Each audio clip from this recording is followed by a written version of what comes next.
I'm here today to talk about my past with James Charles.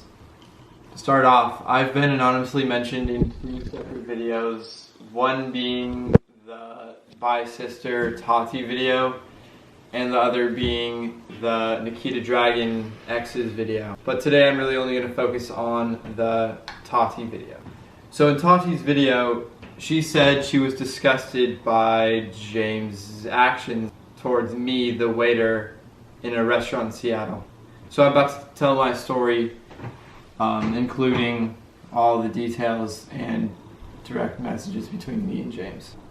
To start off, him and about 32 other people all came into the fancy restaurant that I was working in, and they were all there for Tati's birthday. And Tati and her husband came in and they helped set up the big table and everything, so we knew that they were coming. And at that time I really didn't know who James Charles was. I recognized his face, but I didn't know who he was. So when he came in with everyone, it was kind of a big surprise. So when he came into the restaurant, I noticed him and his kind of entourage with Jeffree Star, him, so Jeffree Star, James Charles, and all of Tati's family was there at my restaurant. And throughout the night, James and his friend and everyone, they just kept looking at me, but especially James. And he was looking at me. Later on that night, he started talking to the other employees about me, asking me if I had a Valentine, because this was on Valentine's Day. And he kept asking the waiters if I was single, and that they thought I was very attractive. Or he especially thought that I was very attractive, and he wanted to get my phone number and all that. But the wait staff at my restaurant didn't let that happen. He left and it kind of just went untalked about. The next day, my sister convinced me to direct message James Charles, and I did. We can throw the screenshot up here somewhere in post. I said, "LOL, it's Sam the busser from John Howie." John Howie's the restaurant that we worked at. He replied with OMFG, and then I replied with LMAO. Then he asked me how I was, and then you can kind of read here, he's like, "Sorry about last night, you're very attractive." And then I responded with, "It's all good," very flattering actually. Then he said, "Love that. Did not know you were 19, oh my god, I am too." We proceeded to talk for a while. It was his last night in Seattle. He actually invited me out to his hotel. At that time, I was bi-curious. I had never done anything with a guy before, and I was curious. Later that night, he invited me out to his hotel room. When I got there, in the video, he said I was brought up by 4 security guards, but in reality, I was brought up by 1 concierge. But besides that, I get to the hotel room, we say hi, it's all fine. We end up watching a movie, and after that movie, he asked to kiss me. And I was very nervous, because I had never done anything with a guy, and I was bi-curious, so I said yes. And we ended up making out for around an hour, and if I'm being honest, he's the worst kisser I've ever kissed. Way too much tongue. Yeah, but besides that, so he didn't want me to leave from the hotel room, and he kept telling me to stay, like, please stay, don't leave me, all this and that, but I really wanted to go home. So I left, and throughout the following weeks, we kept in contact, and my birthday was coming up on the 22nd, and he wanted to fly me out to LA. And that kind of freaked me out, because at that point I was pretty sure I was straight.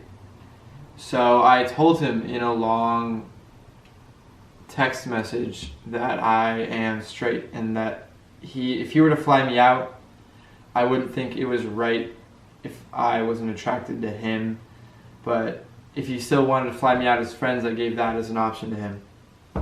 So he declined my offer and canceled the flight, and that's when he got really sad and emotional. He took to social media, and his response to me was that he didn't think that I was straight. He told me, "You're not straight." Like, I'll throw up the DM conversation right here. And we kind of stopped talking after that for a little bit, and then he came back to me. He asked me for closure, after he called me for the closure conversation, he offered to fly me out again, and I declined. Because I didn't want to use him for his money or his fame. I thought that that was wrong, and that's what everyone was telling me, that it would have been wrong to go out there if I wasn't actually feeling the same way that he was. So I declined for the second time the trip to LA. He still went on to say he thought I was bisexual or gay and attracted to him when I had told him different.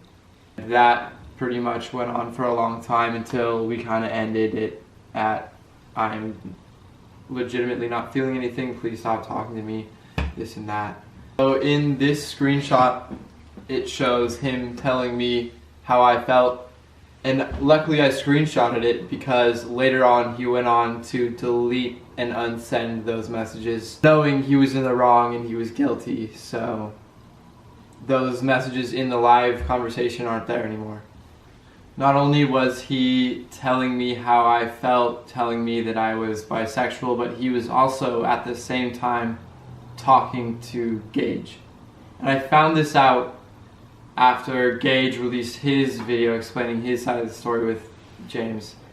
And then I was just done with him. I didn't want to do anything, have anything to do with him after that, after finding out that he was kind of playing two straight guys at the same time. So we have footage of him admitting to it on FaceTime that he was in fact talking to me and Gage at the same time.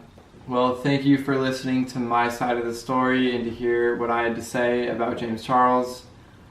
This isn't intended for me to get clout from this video. I don't really care, to be honest. I just wanted to kind of share my side of the story now that everyone's kind of opening up and give some more information to everyone. So thank you for listening.